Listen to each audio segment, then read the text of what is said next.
राधे राधे जी। कैसे हैं आप सब। भक्ति फॉर ऑल चैनल में शशि शर्मा आप सभी का हार्दिक स्वागत करती है। सावन का महीना है और सावन के महीने में शिव की चर्चा, और शिव की चर्चा में श्रावण मास का महात्म्य, अगर ये ना हो तो सावन का महीना ही अधूरा लगेगा। तो आज मैं आपको श्रावण मास के महात्म्य के बारे में सुनाने जा रही हूँ। इसका पहला अध्याय है कि सूत जी का कथन, सूत जी क्या कहते हैं।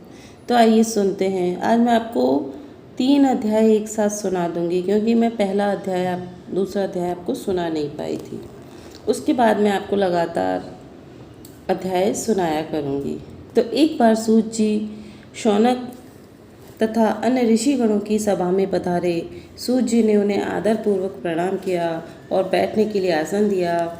उनके बैठने के बाद मुनि श्रेष्ठ शौनक जी ने सूत जी से कहा, हे प्रभु, हम सब मुनियों की इच्छा हो रही है कि आप हमें कोई ऐसी कथा सुनाइए जिसे सुनकर हम सब तृप्त हो जाएं। हमने आपके मुख से अनेक आख्यान सुनकर आनंद प्राप्त किया है। आपके मुख से हमने तुला राशि का सूर्य होने पर कार्तिक मास का महात्म्य, मकर राशि का सूर्य होने पर माघ मास का महात्म्य तथा मेष राशि का सूर्य होने पर वैशाख मास का महात्म्य सुना है।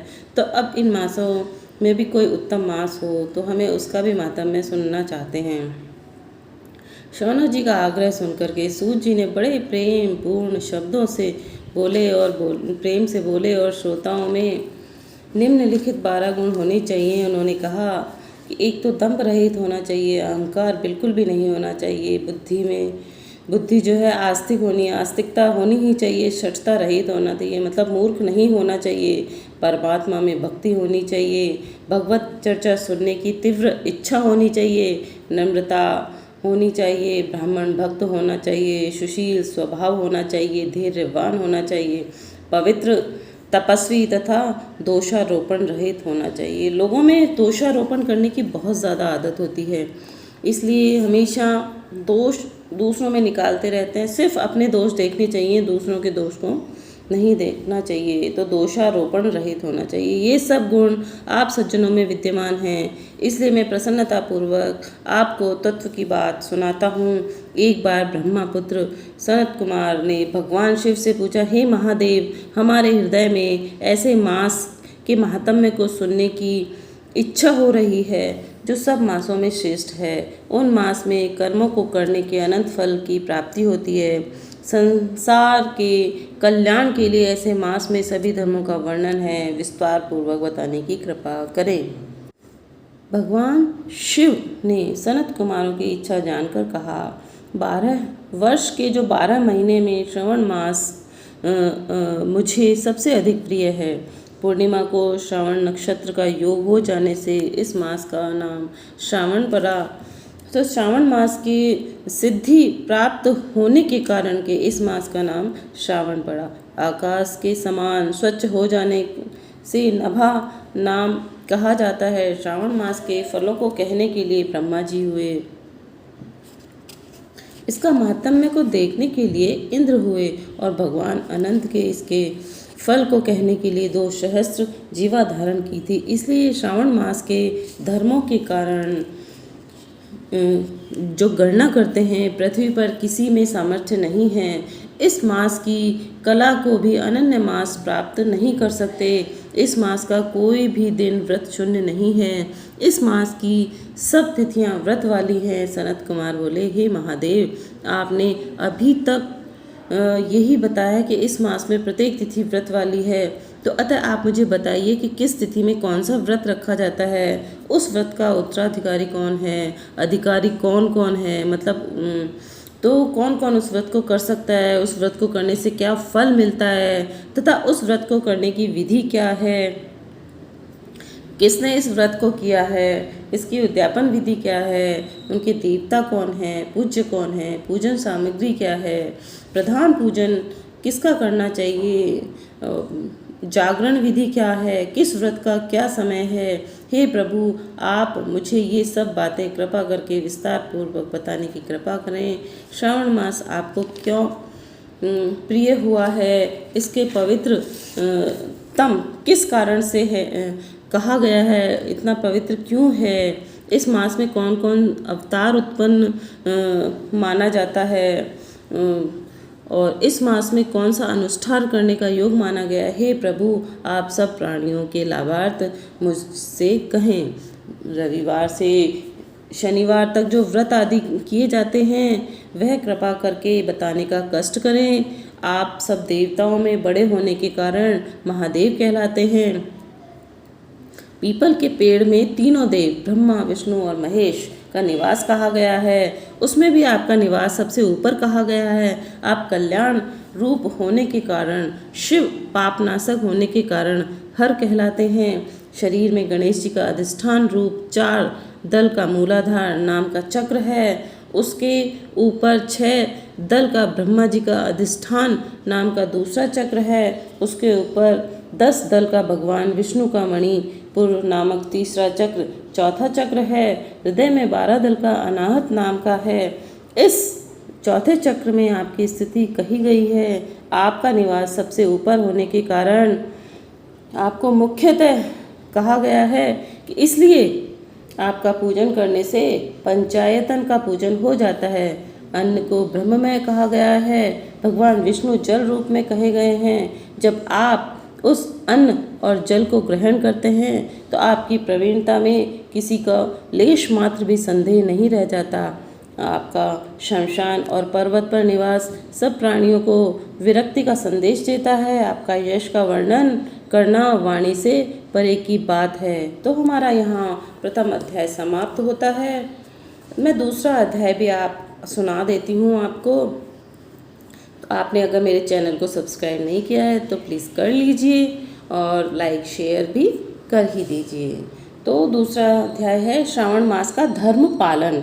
भगवान शंकर सनत कुमार जी से बोले, हे ब्रह्मापुत्र, आप नम्र हैं, आप श्रद्धालु हैं, समस्त 12 गुणों से युक्त श्रोता हैं। आपने श्रावण मास के बारे में जो पूछा, जो पूछने से रह गया, वह सब मैं तुम्हें विस्तार पूर्वक बताता हूँ। आपके पिता ब्रह्मा उद्दंड थे, इसलिए उन्हें अपना 5वां सिर गंवाना पड़ा। वे मत्सरता को छोड़ करके मेरी शरण में आए। मैं जो कुछ बताने जा रहा हूँ वो आप ध्यान से सुनिएगा, एकाग्रचित होकर सुनिएगा। श्रावण मास में नियमों का पालन कर व्रत रखकर सायंकाल को जो 4 बजे भोजन करना चाहिए। इस मास में एक मास तक रुद्राभिषेक करना चाहिए। 1 मास तक तो संभव नहीं है ना, तो कम से कम मास में 1 बार रुद्राभिषेक अवश्य करवा देना चाहिए।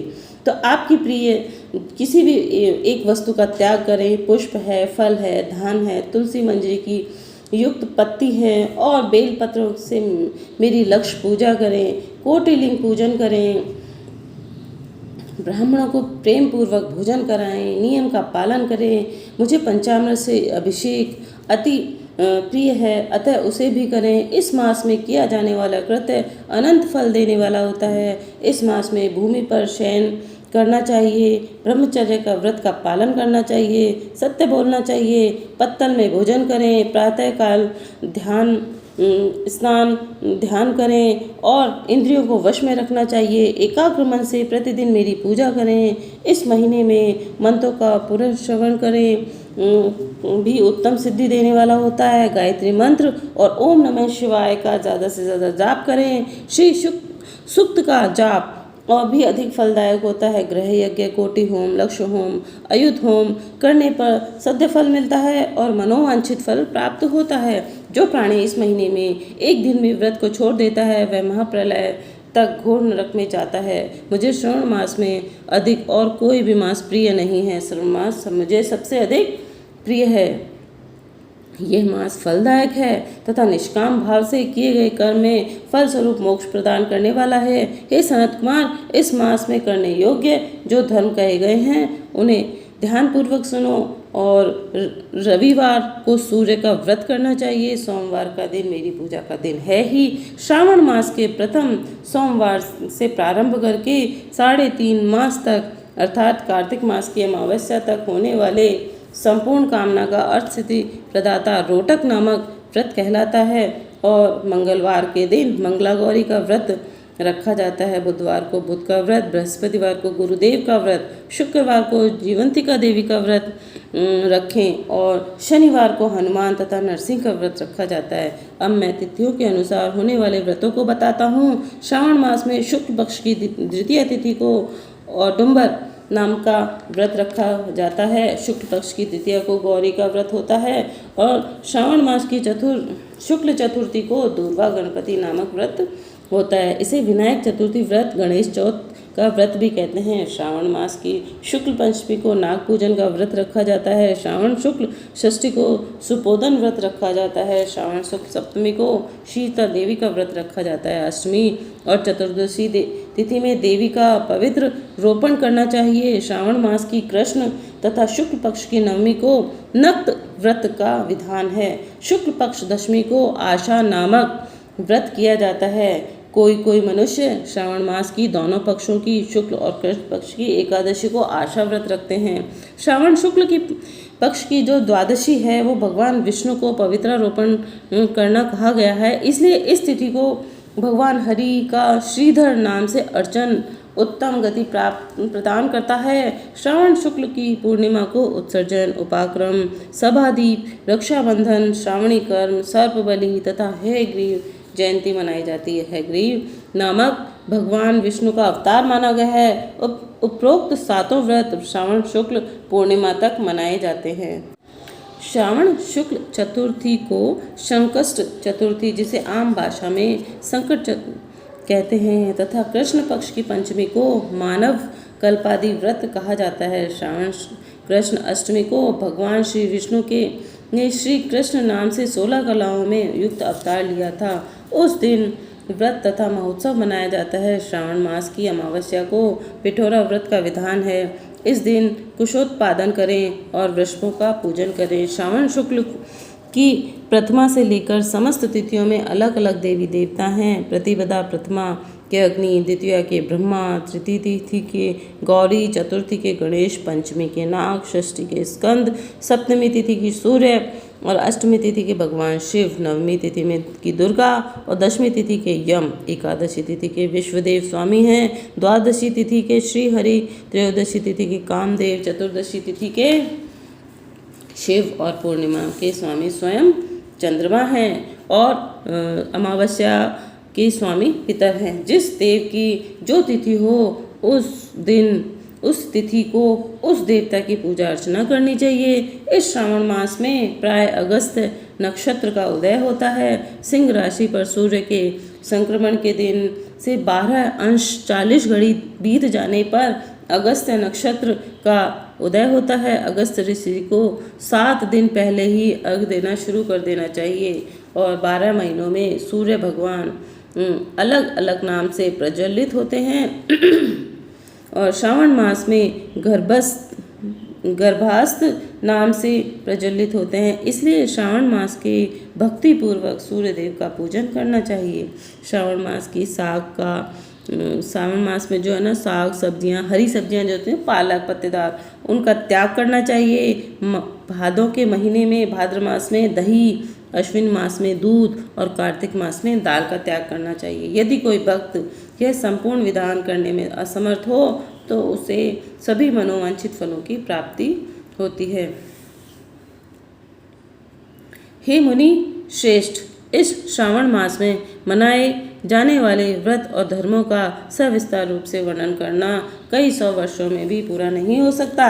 भक्तजन मेरे या श्रीहरि के द्वारा प्रीत्यर्थ संपूर्ण उत्तम व्रत करें। मेरे और श्रीहरि में कोई भेद नहीं है। मेरे भक्त को तो श्रीहरि के प्रिय हैं और श्रीहरि के भक्त मुझे प्रिय हैं। जो प्राणी इसमें भेदभाव की कल्पना करता है या करेंगे नरकगामी होंगे। हे सनत कुमार, आप श्रावण मास के धर्म का पालन करें। शिव शंभु शंकर भोलेनाथ आप सब पर कृपा करें।